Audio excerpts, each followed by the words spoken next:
அம்மாக்கு தெரியாம வந்தியா இல்லை சொல்லிட்டு தான் வந்தியா? இல்லைல்ல, அம்மா கிட்டலாம் நான் சொல்லலை. அம்மா கிட்ட கேட்டு பார்த்தேன், போவேணான்னு சொன்னிச்சு. அதோட நான் கோயிலுக்கு போகிறோம் போய் சொல்லிட்டு வந்துட்டேன். பாரு, உனக்காண்டிலாம் கஷ்டப்பட்டு சேலையெல்லாம் கட்ட வேண்டியதாக இருக்கு. என்ன பண்ணுறது, உனக்கு தான் என் மேலே பாசமே இல்லை. என்ன திவ்யா அப்படி சொல்லிட்ட? நான் உன்னையெல்லாம் எவ்வளோ மிஸ் பண்ணுறேன்னு தெரியுமா? நீ இப்போ என்னை மிஸ் பண்ணவே இல்லையா? உன்கிட்ட சண்டை போடாமல் என்னால் இருக்கவே முடியலடி. நைட்டு தூக்கம் கூட வரல. எப்போ உன்னை வம்பிழுத்துக்கிட்டே தூங்குவேனா? நைட்டு நான் யாரை போய் வம்பிழுக்கிறது சொல்லு? நான் அந்தால உன்னை எவ்வளோ மிஸ் பண்ணேன்னு தெரியுமா? உனக்கு ஃபோன் கூட பண்ணலான்னு பார்த்தேன். அப்புறம் நீனும் கஷ்டப்படுவேன் தான் அம்மா இப்போதைக்கே பண்ணாதேன்னு சொல்லிடுச்சு. அதனால தான் உன்கிட்ட பேசாமல் நான் இருந்ததே இல்லை. சாப்பாடு கூட யாருமே சாப்பிடல, நானும் சாப்பிடல, அம்மாவும் சாப்பிடல. கண்டிப்பாக நீனும் சாப்பிட்ருக்க மாட்டில்ல. பேசாமல் நம்ம வீட்டுக்கு வந்துடுறியா? போயிடலாம். இனிமேல் ஒன்றும் பண்ண முடியாது திவ்யா, எல்லாமே முடிஞ்சிருச்சு. இனிமேல் கடவுள் என்ன நடக்கும்னு நினைக்கிறாரோ அதானே நடக்கும். அக்கா பிள்ளை, நீ அழுகாத. நீ அழுகிறத பார்த்தா எனக்கும் அழுக வருது. எல்லாம் ஒரு நாள் நமக்கு பிடிச்ச மாதிரி மாறும். ஆனால் என்ன, நம்ம வீட்டில் பேசி வச்சிருந்து நீ மெதுவாக வந்திருந்தீன்னா கொஞ்சம் மனசை ஆற்றிக்கிட்டு நானும் அம்மாவும் இருந்திருப்போம். ஆனால் இப்போ பாரு, திடுதிப்புன்னு ஒரு கல்யாணத்துக்கு போனேன். அங்கே போய் உனக்கு கல்யாணம் ஆகி இப்போ இந்த வீட்டில் வந்து உட்காந்துக்கிட்டேன். அம்மா வரவான்னு கேட்டால் இனி வேணாங்குது. என் அம்மா நேற்று இருந்துட்டாச்சும் வந்திருக்கலாம்ல. நான் தனியாக பக்கத்து வீட்டில் கூட தூங்கியிருப்பில்லல. நான் என்ன கனவாடி கண்டேன் இந்த மாதிரிலாம் நடக்கணும், இந்த மாதிரி நடக்கும்னு எனக்கு தெரிஞ்சிருந்தா நான் வந்திருக்கவே மாட்டேனேடி. உங்ககிட்டயும் பேச சொல்லியிருக்க மாட்டேன்ல. பாரு, என் விதியை நானே எழுதிக்கிட்டேன். உங்ககிட்ட அம்மா கிட்ட பெர்மிஷன் வாங்கி சொல்லி கெஞ்சி இப்படி வந்து மாட்டிக்கிட்டேன். இனிமேல் இதாண்டி என்னோட வாழ்க்கை. நான் நினச்சாலும் வெளியில் வர முடியாது. வெளியில் வந்தாலும் அம்மா எவ்வளோ கஷ்டப்படுவாங்க, ஃபீல் பண்ணுவாங்க. நம்ம பிடிக்காத லைஃபாக இருந்தாலும் பிடிச்சி வாழ பழகிக்க தான் வேணும். நிறைய பேர் அப்படி தானே வாழ்ந்துக்கிட்டு இருக்காங்க. போக்கா பிள்ளை, நீ இல்லாமல் எவ்வளோ கஷ்டமாக இருக்குது தெரியுமா? எல்லா விஷயத்துலையும் நீ தான் எனக்கு முன்னாடி நிற்ப. எல்லாத்துலேயும் போட்டி போட்டுக்கிட்டு சண்டை போடுவேன். இப்போ எதுலேயுமே சண்டை போட ஆள் இல்லை. சாப்பிட்ற ஸ்நாக்ஸு பங்கு பிரித்து தானே சாப்பிடுவோம். இப்போ அதான் கிடக்கு. முன்னாடி எவ்வளோ எனக்கு கூட உனக்கு கூட எனக்கு கம்மின்னு படி சாப்பிடுவோம்ல, இப்போ அப்படியே கிடக்கு. அந்த பாக்கெட்டை பிரிக்க கூட எனக்கு இஷ்டமே இல்லை. நீ இருந்தால் சண்டை போட்டுக்கிட்டு சாப்பிட்றதே தனியாக நல்லாயிருக்கும். நீ பாட்டுக்கு என்கிட்ட சொல்லாமல் கூட வந்துட்ட. நீனாச்சும் ஒரு ஃபோன் பண்ணியிருக்கலாம்ல. நீ நைட்லாம் ஃபோன் பண்ணுவேன்னு ஃபோனை பார்த்துட்டே இருந்தேன். திவ்யா பண்ணலான்னு தான் நினச்சேன்.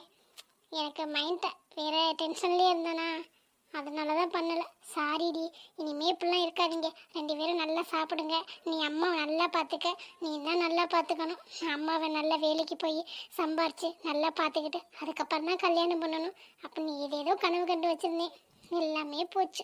நீனாச்சும் நல்லா பார்த்துக்கடி.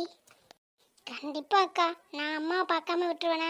நம்ம அம்மா நம்ம தானே பார்க்கணும். என்ன, நீ எனக்கு வேலை பார்த்து இனி நல்ல மறுபடியும் மேலே படிக்க வைக்கிறேன்னு சொன்னேன். இனிமேல் நீ காலேஜ் முடிய போகுது, வேலைக்கெல்லாம் போவியான்னு தெரியல. வீட்டெல்லாம் பார்த்தா நல்லா வசதியானவங்க மாதிரி தான் தெரியுது. உன்னை வேலைக்கெல்லாம் அனுப்ப மாட்டாங்கல்லக்கா? தெரியலடி, இப்போதைக்கு எதுவுமே என்னால் முடிவு பண்ண முடியாது.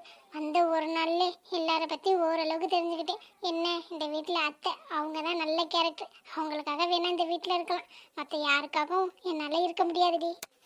ஏன் மாமா உன்னைய நல்லா பார்த்துக்கலையா? 2 பேரும் சண்டை போட்டுக்கிட்டே தானே இருப்பீங்க. அவருக்கு உன் மேலே கொஞ்சம் கூட லவ் இல்லையா? பேசுனாங்களா இல்லையா? உன்னை எதுவும் திட்டினாராக்கா? இல்லடி, அப்படிலாம் ஒன்றும் திட்டலாம் இல்லை. எதிர்பாராமல் நடந்துச்சுல, என்னைய மாதிரி தானே அவங்களுக்கு இருக்கும். அதனால் கொஞ்சம் அப்செட்டாக இருந்திருப்பாங்க. நீ எதுவும் இது பண்ணாத. நான் அழுததை கூட அம்மா கிட்ட சொல்லாத. ஹேய், என்னோட ரூம்குள்ளே உன்னையுமே வரக்கூடாதுன்னு சொல்லியிருக்கேன். கூட யாரும் வந்து உட்காந்துருக்காங்க. இல்லை இல்லை சஞ்சய், இது என்னோட தங்கச்சி. என்னை பார்க்குறக்கு இப்போ தான் வந்தா. கொஞ்ச நேரம் பேசிட்டு அதுக்கப்புறம் போயிடுவா. ஓ, தங்கச்சியா? சரி சரி. என்ன பாசமல்லி பொழிகிற எங்கேலாக்கும்? இல்லை மாமா, அக்காவை பார்த்துட்டு போகலான்னு வந்தேன். நீங்கள் எப்படி இருக்கீங்க? நல்லா இருக்கீங்களா? கல்யாணம் இரவு எதிர்பாராமல் நடந்துருச்சு. இருந்தாலும் அக்கா பாவம், அவளை கொஞ்சம் நல்லா பார்த்துக்கங்க. மாமாவா? உங்கள் அக்காவை கல்யாணம் பண்ணவும் நான் மாமாவா? அதெல்லாம் சும்மா பொம்மை கல்யாணம் மாதிரி. எனக்கு விருப்பமே இல்லாமல் தான் தாலி கட்டினேன். அவளாலாம் என்னால் வாழவே முடியாது. சும்மா அந்த மாமா மச்சான்னு சொல்லிக்கிட்டு என்கிட்ட எல்லாம் பேசாத. அப்புறம் 2 பேரும் அழுதுகிட்டு இருந்தீங்கல்ல, பிரிஞ்சுட்டோன்னா ஜஸ்ட்டு 6 மாதம்தான். அதுக்கப்புறம் உங்கள் அக்கா உன் வீட்டுக்கே வந்துடுவா. என்னக்கா மாமா அப்படி சொல்கிறாரு? நான் சொல்கிறது தான் கரெக்டு. உங்கள் அக்காவை பார்த்துக்கிட்டு இருக்கீங்களே, என்ன ஜஸ்ட்டு 6 மந்த் தான். அது கூட வாரதுனாலும் கூட்டிகிட்டு போங்க, எனக்கு ஒன்றும் பிரச்சனை இல்லை. ஏன்னா டிவோர்ஸ் வாங்குறதுக்கு 6 மாதம் ஆகுமா, எல்லாமே விசாரிச்சுட்டு. அதுக்கப்புறம் உங்கள் அக்கா உங்கள் வீட்டில் தான் இருப்பாங்க, உங்கள் விருப்பப்படி. சரி சரி, சும்மா அழுது அழுது என்னோட பெட்டை நினச்சிடாதீங்க. வேமா சட்டை போட்டுன்னு உங்கள் தங்கச்சி வீட்டுக்கு அனுப்புற வெளியே பாரு. என்னக்கா மாமா அப்படி சொல்லிட்டு போறாரு? 2 பேரும் சண்டை போட்டுக்கு நீங்க பாக்குற நேரம் போனா, இருந்தாலும் துளி கூட லவ் இல்லையா? இல்லைனாலும் பரவாயில்ல, இனிமே வரும்ல.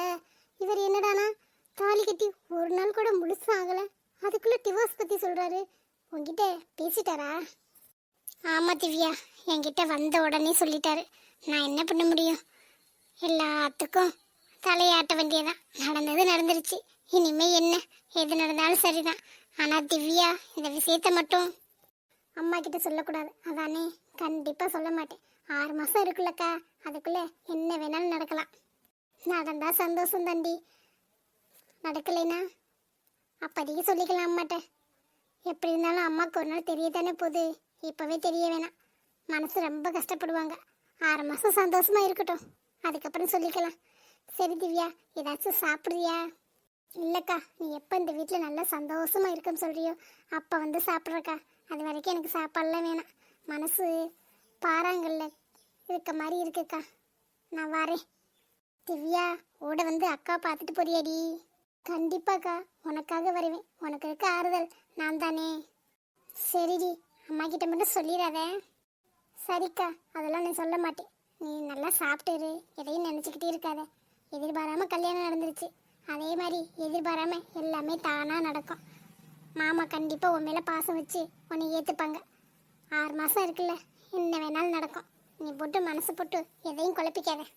அப்பெல்லாம் ஒன்றும் இல்லடி, இனிமேல் நடக்கிறதுக்கு என்ன இருக்கு? அதெல்லாம் ஒன்றும் குழப்பிக்கல, நீ பார்த்து போயிட்டு வா. ஏம்மா பொண்ணு, நானும் ரொம்ப நேரமாக பார்த்துக்கிட்டே இருக்கேன். கோயில் வந்து அமைதியாக எதையும் நினச்சி ஃபீல் பண்ணிக்கிட்டே உட்காந்துருக்கியே. என்னம்மா பிரச்சனை உனக்கு? இல்லை பாட்டி, கடவுள் என்னெல்லாம் எதுக்கு படைச்சாரு, எதுக்கு என்னெல்லாம் அந்த பூமியில் விட்டு வச்சிருக்காரு, ஒரு சின்ன சந்தோஷத்தை கூட தரல அப்படின்னு நினச்சதான் கடவுளை திட்டலான்னு வந்தேன். வந்தோன்னே கடவுளை திட்டவும் மனசு இல்லை, நொந்து போய் அப்படியே உட்காந்துட்டேன் பாட்டி. என்னம்மா இப்படி சொல்கிற? உன் வயசுக்கு இப்போவே கஷ்டம்னு சொல்லி புலம்புனீங்கன்னா இன்னும் எவ்வளவோ காலம் இருக்குது. அப்போல்லாம் என்னம்மா பண்ணுவேன்? கடவுள் கஷ்டத்தை கொடுப்பாரு தான், அதுக்காக இப்படி சோர்ந்து போய் உட்காந்துடக்கூடாதும்மா. எல்லாத்தையும் தாங்கிக்கணும். எங்கே பாட்டி, எல்லாத்தையும் தாங்குற சக்தியை கொடுத்தா தானே தாங்கலாம். ஒரு சின்ன சந்தோஷத்தை கொடுத்துட்டு கொஞ்சமாக கஷ்டம் கொடுத்தா பரவாயில்ல, எனக்கு ஃபுல்லாகவே கஷ்டத்தை தான் கொடுக்குறாரு. நான் என்ன தான் பண்ணுறது? எனக்குன்னு அப்பா மட்டும்தான் இருந்தார், இப்போ அவருக்கும் என்னை பிடிக்கவே இல்லை. நான் யாருக்காக இருக்கேனே தெரியல. என்னம்மா இப்படி சொல்கிற? அழகு தேவதை மாதிரி இருக்க, உனக்குன்னு ஒரு ராசகுமாராக இருப்பேன். உன்னை நல்லா வச்சு தாங்குவேன். நீ நினைக்கிற எல்லாத்தையும் செய்வேன். உன் மேலே அளவு கடந்த பாசம் வைப்பேன். நீ வேணா பாருவே. இல்லை பாட்டி, அதுக்கெல்லாம் வாய்ப்பே இல்லை. எங்கள் சித்தி இப்போ இருக்கிற நிலைமையை பார்த்தா எவனுக்கு எந்த மொல்ல மாதிரிக்கு என்னை கல்யாணம் பண்ணி வைப்பாங்கன்னே தெரியாது. இதில் அவங்கிட்ட போய் நான் பாசத்தை எதிர்பார்க்குறது, என் வாழ்க்கையெல்லாம் முடிஞ்சு போச்சு. நான் எதுக்கு பிறந்தேன்னே தெரியல. எங்கள் அம்மா மட்டும் நேரம் இருந்திருந்தா நான் எப்படி இருந்திருப்பேன். சரி விடுமா, தனியாக இருக்கிறது எவ்வளோ கஷ்டம்னு எனக்கும் தெரியும். எனக்கும் ஒரு பேர பிள்ளை இருக்காமா, என்கிட்ட பேசவே மாட்டேங்கிறேன். நானும் போய் கெஞ்சிக்கிட்டு தான் இருக்கேன். நான் பண்ண ஒரு தப்பு, அதுக்காக என்கிட்ட பேசுகிறதே இல்லைம்மா. அப்படிங்களா பாட்டி? அவன் என்னோட வழி உங்களுக்கு புரிஞ்சிருக்கு, அதனால தான் என்கிட்ட வந்து பேசியிருக்கீங்க. நல்லா அழகாக இருக்க, பேசாமல் என்னோட பேரனை கல்யாணம் பண்ணிக்கிறியாம்மா? ரொம்ப தங்கமான பையன். அச்சோ பாட்டி, நீங்கள் வேறு சும்மா காமெடி பண்ணிக்கிட்டுட்டாங்க. நான் கொஞ்ச நேரத்தில் நானே சரியாயிடுவேன். என்னோடய ஃப்ரெண்ட்ஸுக்கிட்ட பேசினா சரியாயிடுவேன். அவங்க யாரும் பக்கத்தில் இல்லையா, அதனால தான் நீங்கள் சும்மா காமெடி பண்ணிக்கிட்டு இருக்கீங்க. இல்லைம்மா, நிச்சயமாக தான் சொல்கிறேன். என் பேர் நல்ல பையன், எங்கேயோ ஒரு இதில் தான் வேலை பார்க்குறேன். என்கிட்ட பேச மாட்டேன். இல்லைன்னு வச்சுக்க, இப்போவே ஃபோனை போட்டு விஷயத்த சொல்லிடுவேன். என்கிட்ட பேச மாட்டேன். கொஞ்சம் டைம் கொடு, நான் பேசி உன்னையே கல்யாணம் பண்ணி வைக்கிறேன். நீ என்ன சொல்கிற? இல்லை பாட்டி, சும்மா ஏன் எங்கள் வீட்டில் திட்டுவாங்க. இதில் நீங்கள் வந்து என்கிட்ட பேசுனீங்கன்னு வச்சுக்கோங்க, இதெல்லாம் பிளான் பண்ணி பண்ணுறோம்னு ஏதோ சொல்லுவாங்க. அதெல்லாம் விடுமா, நான் பார்த்துக்கிறேன். இந்த பாட்டி இருக்குல்ல, இந்த பாட்டி உனக்கு பிடிக்கும்ல? இல்லை பாட்டி, அது எப்படி முத தடவை பார்த்தோன்னே யார் என்னன்னே தெரியாமல்? அதெல்லாம் ஒன்றும் இல்லை, எனக்கு உன்னையே பிடிச்சி போச்சு. உனக்கு எப்படியோ கண்டிப்பாக என் பேரங்கிட்ட பேசிட்டு உங்கள் வீட்டில் வந்து பேசுவேன் பாரு. அதுக்கப்புறம் உனக்கு எந்த கவலையும் இல்லை, நீ அவ்வளோ சந்தோஷமாக இருப்ப என்னோட பேரனோட சேர்ந்து.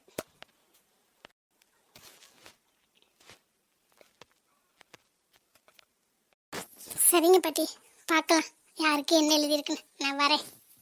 நம்ம பேரனுக்கு ஏற்ற பொண்ணாக தான் இருக்கா. இப்போ மட்டும் அவங்கிட்ட பேசுன மாதிரி இருந்தால் ஃபோட்டோ எடுத்து அனுப்பிச்சு இதாண்டா பொண்ணு ஓகேவான்னு கேட்டிருப்பேன். இந்த பையன் பேச மாட்டேங்கிறானே, நாளைக்காச்சும் போய் ஆஃபீஸில் போய் பார்த்துட்டு வருவோம்.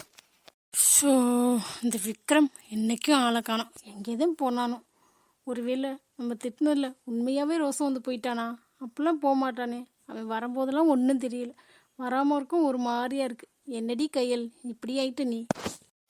கண்டிப்பாக இன்னைக்கு வந்துடுவேன்னு வந்தேன், எல்லாம் போச்சா. பேசாமல் ரூமில் போய் படுக்க வேண்டியதான். ஹலோ மேடம், என்னை தானே தேடிட்டு இருந்தீங்க?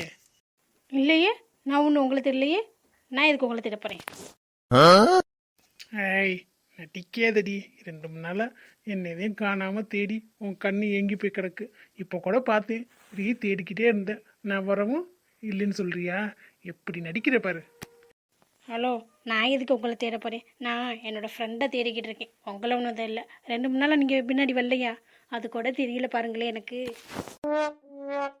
சரியான நடிப்புக்காரத இவ. நம்மள நல்லா தேடுனா இப்போ தேடலன்னு போய் சொல்கிறா, சாதிக்கிறா. நல்லா நடிக்க கற்றுக்கிட்ட. என்னை தேடினதை பார்த்துட்டே வந்து ஆனால் இல்லைங்கிற மனசில் ஒன்று வச்சுக்கிட்டு வெளியில் இல்லாத மாதிரியே நடிக்கிறியா? எத்தனை நிலைக்கு? என் மனசுலலாம் ஒன்றும் இல்லை. நான் நிஜமாவே என்னோடய ஃப்ரெண்டை தான் தேடினேன். அவளை தான் எங்கே போனானே தெரில அந்த பக்கி. அவளை தான் தேடிக்கிட்டேன், உங்களெல்லாம் ஒன்றும் தேடல. Sorry boss. 2 3 நாளில் வராமல் என்னை எவ்வளோ கஷ்டப்படுத்தினேன், எவ்வளோக்கு உன்னை தேடி இருப்பேன். இப்போ டான் வந்து நின்று என்னை தேடி என்ன கேட்குறேன். இருடா, 2 நாளைக்கு உன்னைய ஃபீல் பண்ண வைக்கிறேன், அப்போ தான்டா நீனா அடங்குவேன். இன்னைக்கு இது போதும் அவனுக்கு. இப்போவே நொந்து போயிருப்பேன் நம்மளை தேடலைன்னு. இனிமே அவன் ரொம்ப ஃபீல் பண்ணட்டும். நான் 2 நாளாக எவ்வளோ ஃபீல் பண்ணியிருக்கேன், அதுக்கு இதான் தண்டனை. அடியே கையல், என்கிட்டயே போய் சொல்லிட்டு போறியாடி? எனக்கு தெரியாது முன்னாடி நீ என்னை எப்படி பார்ப்ப, இப்போ நீ என்னை எப்படி பார்க்குறேன்னு. உன் மனசுக்குள்ளே நான் இருக்கேன்னு தெரியும், அதில் வெளியில் சொல்லுவேன்னு பார்க்குறேன். சொல்ல மாட்டேங்கிற. விடு உன் வாயாலே நான் சொல்ல வைக்கிறேன்.